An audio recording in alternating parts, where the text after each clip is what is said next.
One of the other, one of the key texts that I think is helpful for thinking about this is in 1 Corinthians chapter 14, where, Paul has that part that says, women should remain silent in the churches. They're not allowed to speak, but must be in submission, as the law says. If they want to inquire about something, they should ask their own husbands at home, for it is disgraceful for a woman to speak in the church. Now, Paul had already taught that both men and women could pray and prophesy, right, back in chapter 11.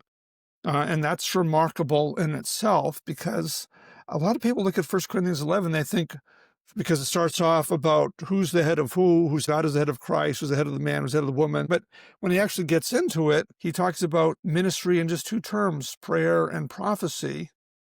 Gordon Fee has suggested that those are like big terms for discourse directed to God, that's prayer, and discourse directed at the congregation, which is prophecy.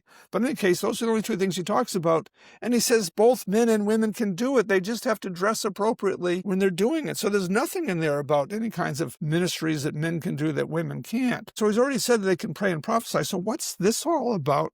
That they should remain silent. In that very passage, he says if they want to inquire about something, they should ask their own husbands at home. Well, that may be the hint that what he's talking about is women who don't understand something that's going on. Again, remember, the women would have less education, less experience of the world, less knowledge of what's going on around them. And if they don't know what's going on and they're asking questions and are interrupting the church, and in that culture, for a woman to ask another man, somebody else's husband, their question, would be really offensive and would raise all kinds of concerns. If that's what's going on, Paul says if they have things, they should inquire of their own husbands at home. That makes perfectly good sense in that context, but would make absolutely no sense in a world where men and women can both be educated and experienced.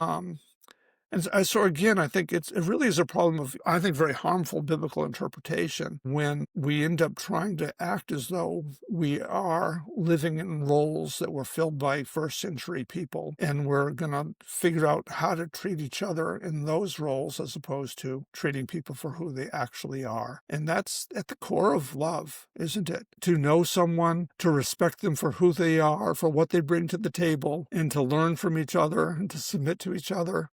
And that's really a large part of what Ephesians is about.